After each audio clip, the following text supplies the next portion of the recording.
안녕하세요. 저는 30년 동안 중학교에서 아이들을 가르치다 작년에 은퇴했습니다. 지금 생각해보면 그때가 제 인생의 전환점이었던 것 같아요. 서울 강남구에 있는 작은 아파트에서 혼자 살고 있습니다. 남편 민호는 5년 전 췌장암으로 세상을 떠났어요.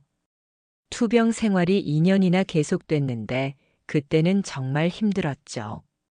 하지만 그래도 남편이 곁에 있으니까 버틸 수 있었습니다. 외아들 준수는 캐나다에서 살고 있어요. 결혼도 했고 아이도 둘 있죠. 하지만 1년에 한두 번 정도만 안부 전화가 올 뿐입니다. 이해해요. 자기 생활이 바쁘니까요. 그래도 가끔은 서운하죠. 은퇴 후 갑자기 시간이 너무 많아졌습니다. 교사 시절엔 아침 일찍 일어나서 저녁 늦게까지 바빴는데 이제는 할 일이 없더라고요. 친구들과 만나서 차나 마시고 시장에서 장 보고 드라마 보고. 그게 전부였습니다. 그러던 어느 날이었어요. 동네 산책을 하다가 압구정동에 있는 작은 미술관을 발견했죠. 갤러리 아트 스페이스라는 곳이었습니다. 문득 들어가 보고 싶어졌어요. 학창 시절 미술을 좋아했거든요. 결혼하고 아이 키우느라 까먹고 살았지만요. 미술관 안은 조용하고 평화로웠습니다. 그림을 보고 있으니까 마음이 차분해지더라고요. 관장님께서 저에게 다가와서 말을 걸어주셨어요. 관장님 말씀이 자원봉사자를 찾고 있다고 하시더라고요. 주 3회 정도 나와서 관람객 안내하고 간단한 업무를 도와달라는 거였습니다. 저는 바로 그러겠다고 했어요. 뭔가 의미 있는 일을 하고 싶었거든요. 첫 출근 날이었습니다. 아침 일찍 일어나서 옷도 신경 써서 입었어요. 오랜만에 설레는 기분이었죠. 미술관에 도착하니 다른 자원봉사자분들도 계시더라고요. 모두 비슷한 연배의 여성분들이었습니다. 업무는 어렵지 않았어요.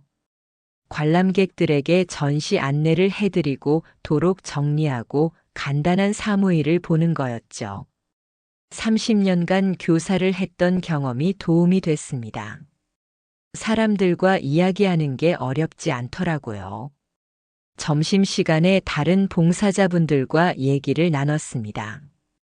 박은혜 언니는 저보다 5살 위인데 남편과 사별하고 혼자 사신다고 하시더라고요. 김정숙 언니도 비슷한 처지였어요. 모두 자식들은 독립했고 이제 자신만의 삶을 찾고 있는 중이었습니다. 저녁에 집에 돌아와서 거울을 봤어요. 오늘 하루 종일 웃었던 것 같았습니다. 오랜만에 활력이 생긴 기분이었죠. 이런 느낌이 언제 이후였나 생각해 보니 남편이 아프기 전까지 거슬러 올라가더라고요. 그날 밤 일기를 썼습니다. 오랜만이었어요. 내 인생의 새로운 시작이 될 수도 있겠다고 적었죠. 누군가에게 마지막으로 도움이 될 수 있는 사람이 되고 싶다고도 썼습니다. 봉사 일주일째 되던 날이었어요. 평소보다 일찍 미술관에 도착했습니다. 문을 열고 들어가는데 한 남자분이 그림을 보고 계시더라고요. 뒷모습이 외로워 보였어요. 혼자서 오랫동안 한 작품만 바라보고 있었거든요. 그분이 고개를 돌렸을 때 눈이 마주쳤습니다. 40대 초반 정도로 보이는 남자였어요. 단정한 인상에 깊은 눈빛을 가지고 있었죠. 저에게 살짝 고개를 숙여 인사하시더라고요. 그 남자분이 저에게 다가와서 인사를 했습니다. 최도윤이라고 자기소개를 하시더라고요. 화가라고 하셨어요. 목소리가 차분하고 예의가 바른 분이었습니다. 도윤 씨는 이 미술관에 자주 온다고 했어요. 다른 작가들의 작품을 보면서 공부한다고 하시더라고요.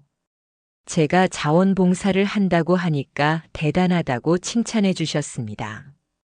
오랜만에 누군가한테 인정받는 느낌이었어요. 그분과 이야기를 나누다 보니 시간이 훌쩍 지나갔습니다.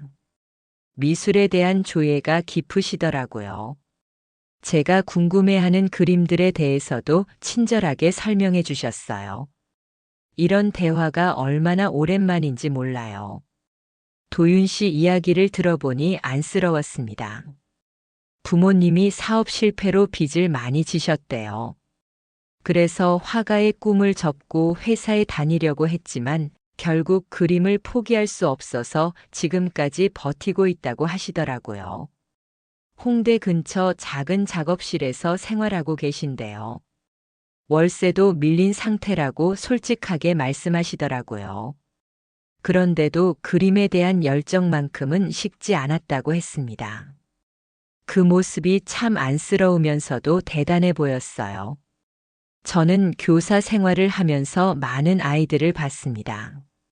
그 중에서도 예술에 재능이 있는 아이들이 경제적 어려움 때문에 꿈을 접는 걸 많이 봤거든요. 그때마다 안타까웠는데 도윤 씨를 보니까 그 생각이 났어요. 도윤 씨가 제게 말했습니다. 선생님 같은 분이 제게 그림을 봐주시는 것만으로도 힘이 된다고요. 누군가 자신의 작품에 관심을 가져주는 게 얼마나 소중한지 모른다고 하시더라고요. 그 말을 듣는데 가슴이 뭉클했습니다. 그날부터 도윤 씨와 자주 만나게 됐어요. 미술관에서 우연히 마주치는 일이 많아졌거든요. 나중에 생각해보니 우연이 아니었을 수도 있지만 그땐 그냥 반가웠습니다. 도윤 씨는 제가 미술관에 있는 날이면 꼭 나타나셨어요.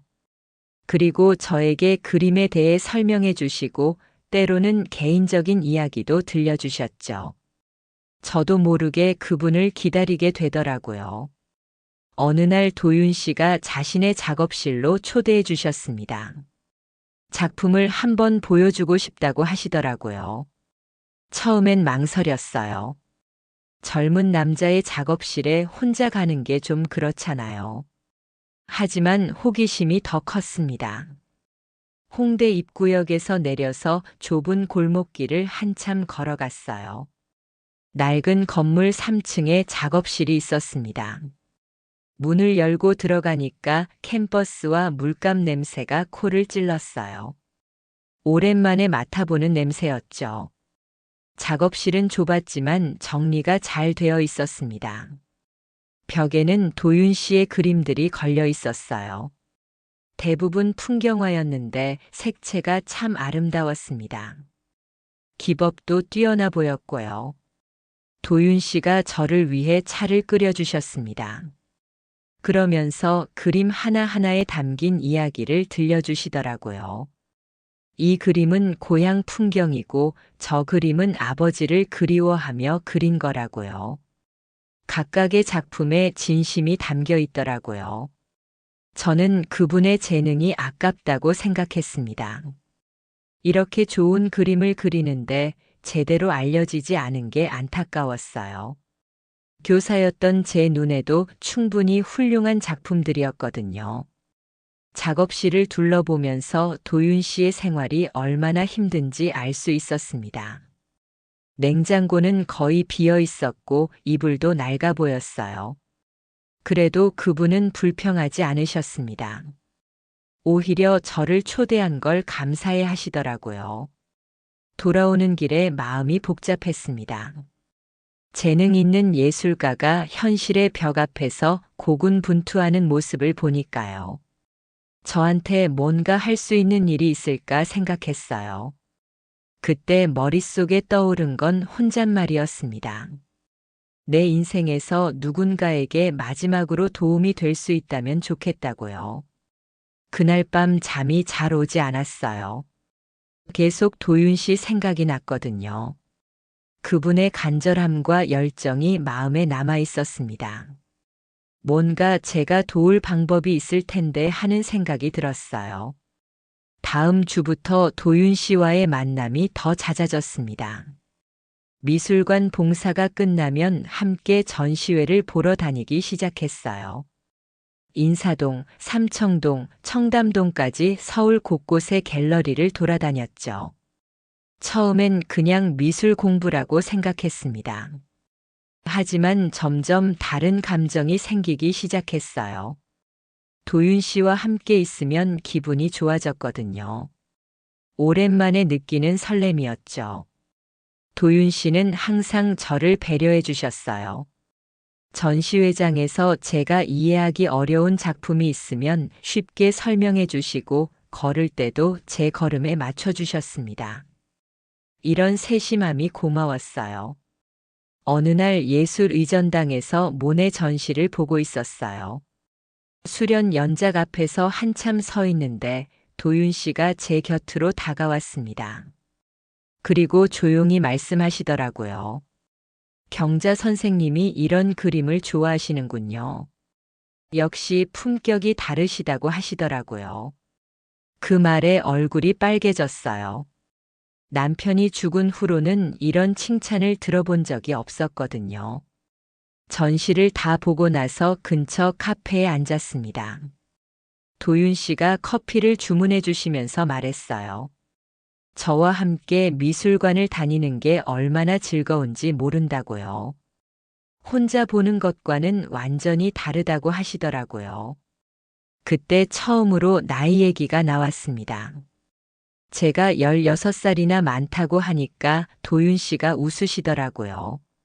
나이 차이요? 저는 그게 오히려 좋다고 하셨어요. 선생님은 인생의 깊이가 있으니까요. 그 말을 듣는 순간 가슴이 두근거렸습니다. 이런 기분이 언제 이후였나 싶더라고요. 남편과 연애할 때 이후로는 처음이었어요. 하지만 동시에 불안하기도 했습니다. 이런 감정을 가져도 되는 건가 싶어서요. 집에 돌아와서 거울을 봤어요. 58세의 제 모습이 초라해 보였습니다. 주름도 늘었고 머리카락도 휘어졌죠. 이런 내가 42세 남자에게 설레고 있다니 우스워 보였어요. 하지만 며칠 뒤 도윤 씨가 문자를 보냈습니다. 오늘 하루 종일 선생님 생각만 했다고요. 다시 만나고 싶다고 하시더라고요. 그 문자를 받고 한참 동안 가슴이 뛰었어요. 다음 만남에서 도윤 씨의 태도가 달라졌습니다. 전보다 더 다정하게 저를 대하시더라고요. 손을 살짝 잡기도 하고 제 어깨에 손을 올리기도 했어요. 거부할 수 없었습니다. 너무 좋았거든요. 압구정동 한복판을 걸으면서 도윤 씨가 말했습니다. 선생님과 함께 있으면 마음이 편안하다고요. 젊은 여자들은 이해할 수 없는 깊이가 있다고 하시더라고요. 이런 말에 자꾸 흔들렸어요. 주변 사람들의 시선이 느껴졌습니다.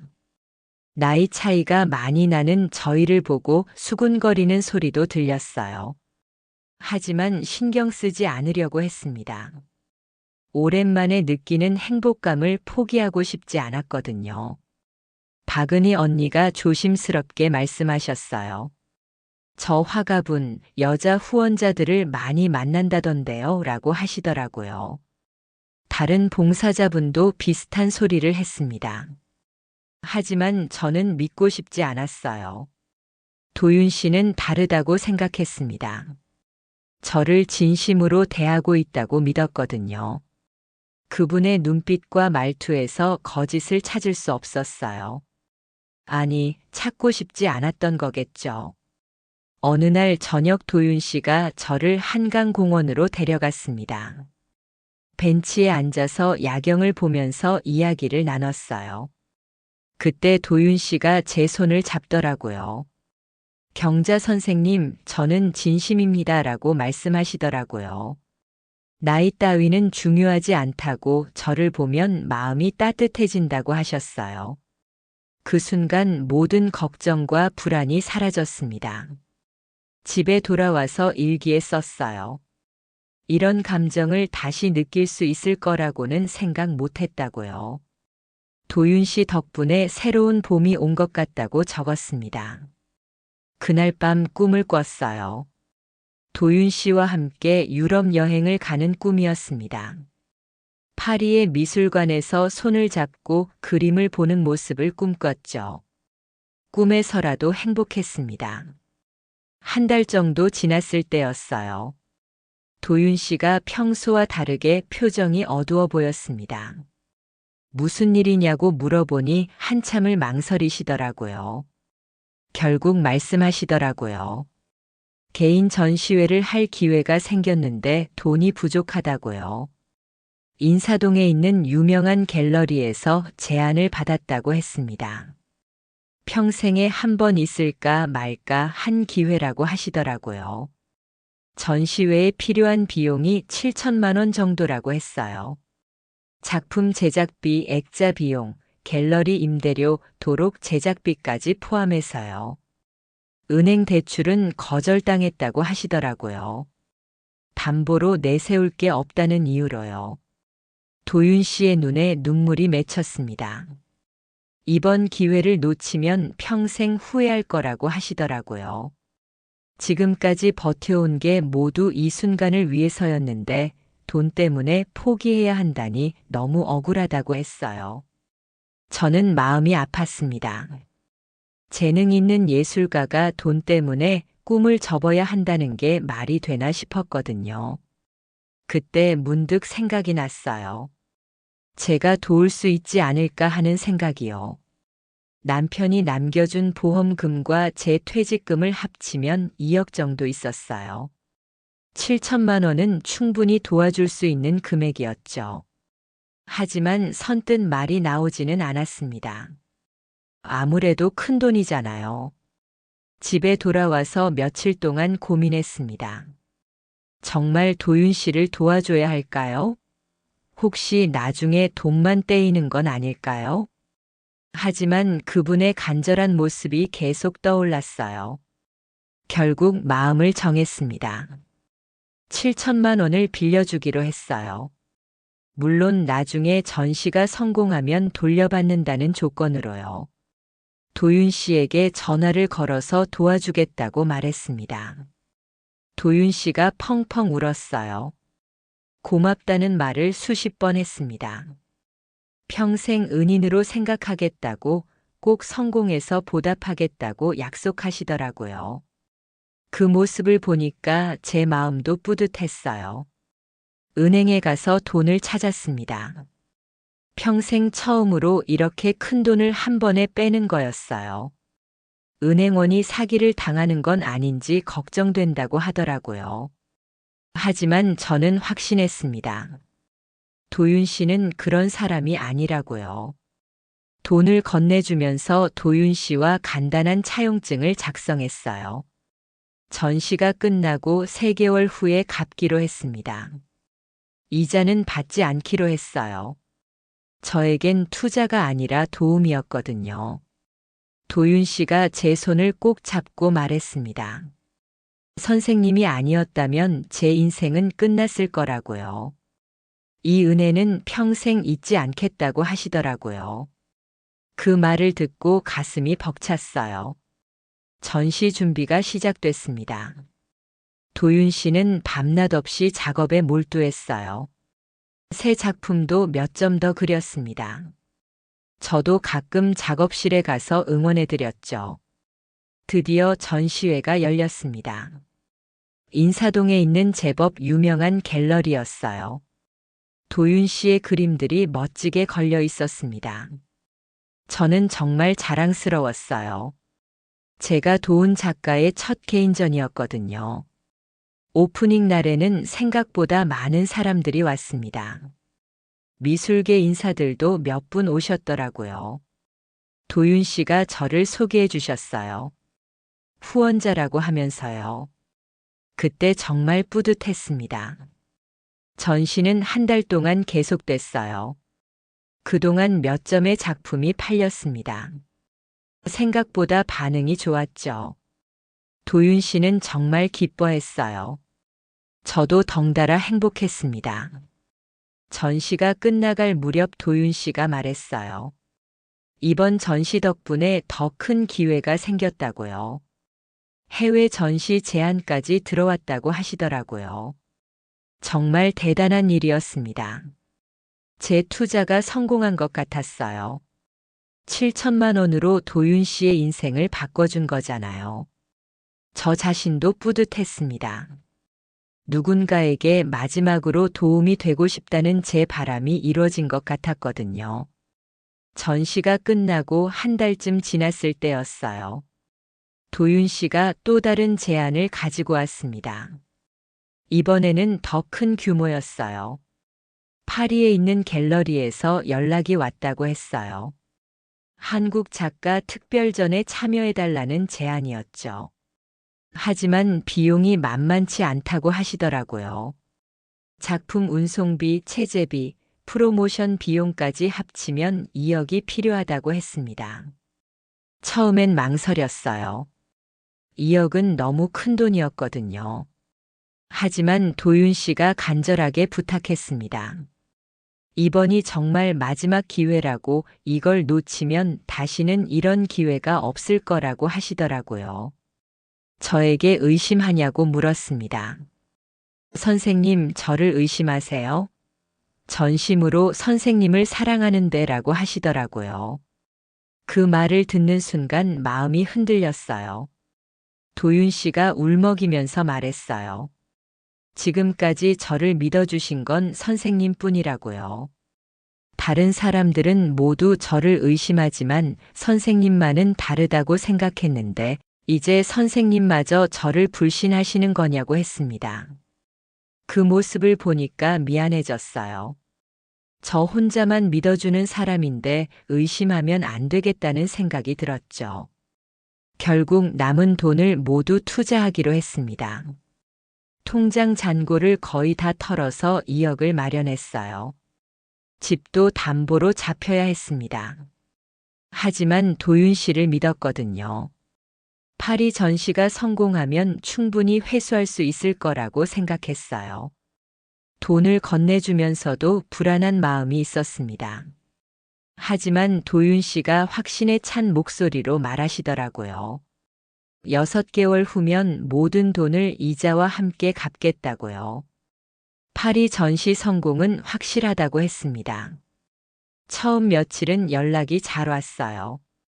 파리 출국 준비를 하고 있다고, 갤러리 측과 미팅을 한다고 문자를 보냈습니다.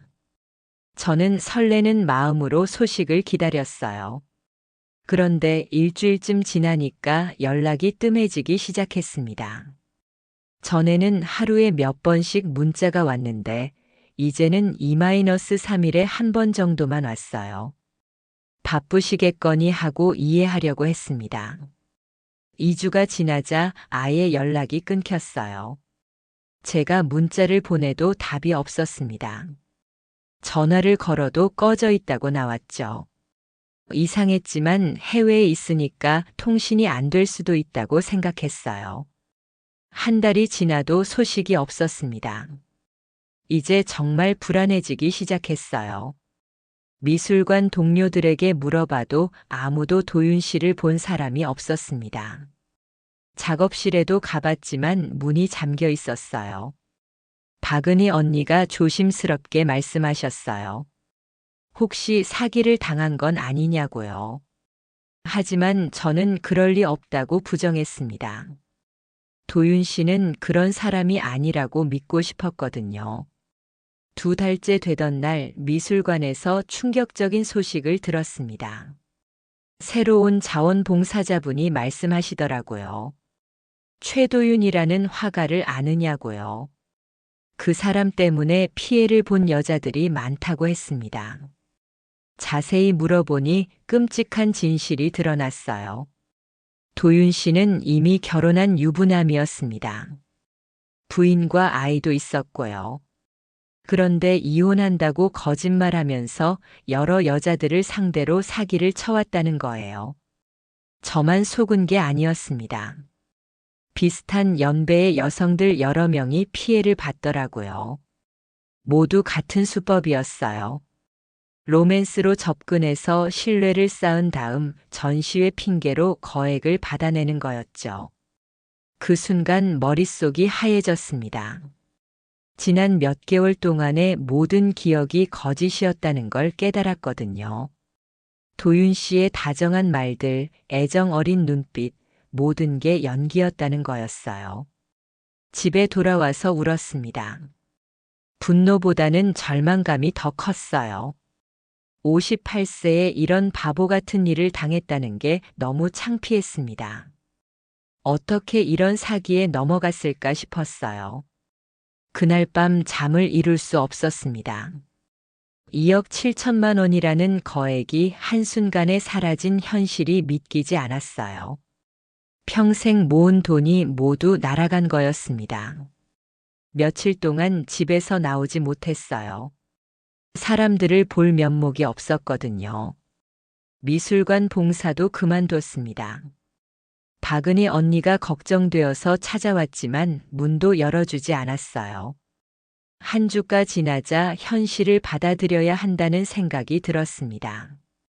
이대로 숨어 있을 수는 없잖아요.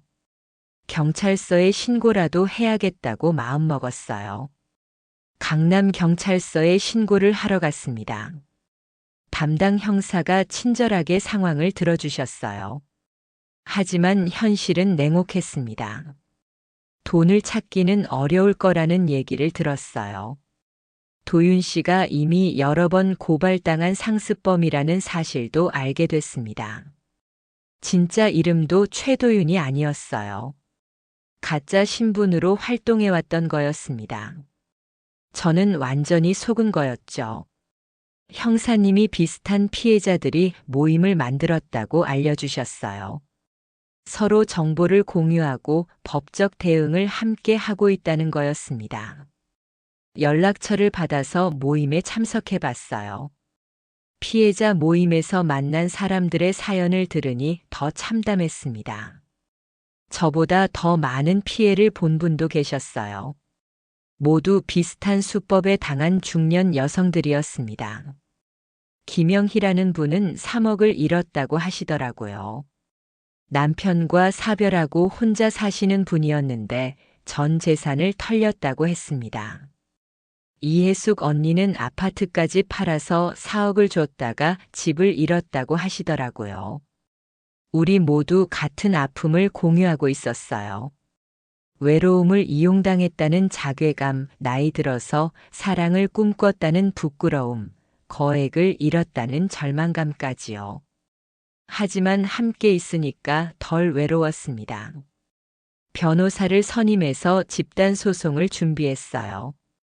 승소 가능성은 높았지만 돈을 회수할 가능성은 낮다고 했습니다. 범인이 이미 돈을 다 써버렸을 가능성이 높다는 거였어요. 그래도 포기할 수는 없었습니다. 다른 피해자가 생기지 않도록 막아야 했거든요. 언론에도 제보했습니다. 중년 여성을 노린 로맨스 사기의 실태를 알려야겠다고 생각했어요. 6개월 후 재판이 시작됐습니다. 법정에서 도윤 씨를 다시 봤을 때의 기분을 말로 표현할 수 없어요. 예전의 다정한 모습은 온데간데 없고 비열한 범죄자의 모습만 남아 있었습니다. 재판 과정에서 더 충격적인 사실들이 드러났어요. 도윤 씨는 실제로는 화가가 아니었습니다. 그림도 다른 사람이 그린 걸 자기 작품이라고 속였던 거예요. 모든 게 거짓이었어요. 결국 도윤 씨는 징역 4년을 선고받았습니다. 하지만 이미 탕진한 돈은 돌아오지 않았어요. 저는 2억 7천만 원 중에서 300만 원만 돌려받을 수 있었습니다. 처음엔 절망적이었어요. 노후 자금이 모두 날아간 상황에서 어떻게 살아야 할지 막막했거든요.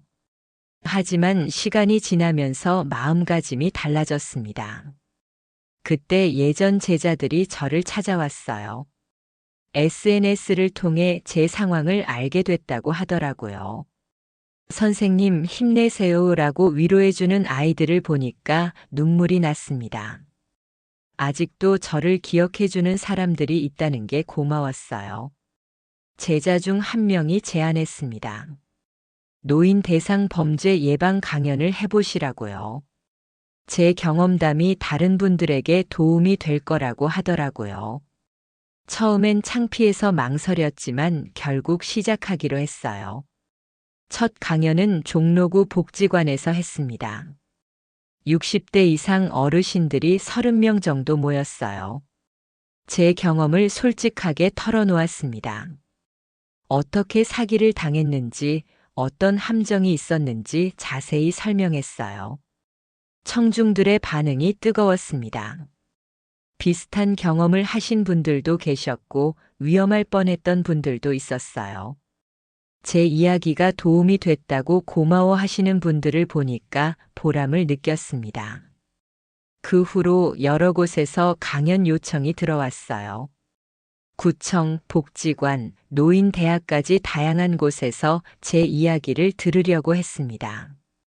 제 아픈 경험이 다른 사람들에게는 소중한 교훈이 되고 있었어요. 강연을 하면서 깨달은 게 있었습니다. 저만 이런 피해를 당한 게 아니라는 거예요. 외로운 중년 여성들을 노리는 사기꾼들이 정말 많더라고요. 그리고 대부분의 피해자들이 창피해서 숨기고 있다는 것도 알았습니다. 1년 후에는 피해자 상담센터에서 자원봉사를 시작했어요. 저와 같은 피해를 당한 분들의 상담을 해드리는 일이었습니다. 제 경험이 누군가에게 위로가 될 수 있다는 게 신기했어요.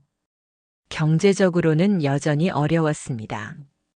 하지만 마음은 예전보다 평안해졌어요. 제 아픔이 헛되지 않았다는 걸 알았거든요. 다른 사람들을 도울 수 있는 수단이 됐으니까요. 지금도 가끔 미술관에 갑니다. 압구정동에 있던 그 미술관이에요. 도윤 씨를 처음 만났던 곳이죠. 처음엔 가기 싫었는데 이제는 괜찮아요. 그 기억도 제 인생의 일부니까요. 미술관에서 혼자 그림을 보고 있으면 생각해요. 인생이란 정말 예측할 수 없는 것 같다고요. 58세에 사랑에 빠졌다가 사기를 당하고 그 경험으로 새로운 삶의 의미를 찾게 될 줄은 몰랐거든요. 마지막 강연에서 이런 말을 했어요. 사랑이라는 이름으로 접근하는 함정은 언제든 우리 앞에 있습니다. 하지만 인생은 무너진 뒤에도 다시 일어날 수 있다고요. 제가 그 증거라고 말이죠. 돈은 잃었지만 더 소중한 걸 얻었어요. 진짜 사랑이 뭔지, 진짜 행복이 뭔지 알게 됐거든요. 그리고 제 아픔이 다른 사람들을 구할 수 있다는 것도요. 지금 제가 하는 일이 정말 의미 있다고 생각해요.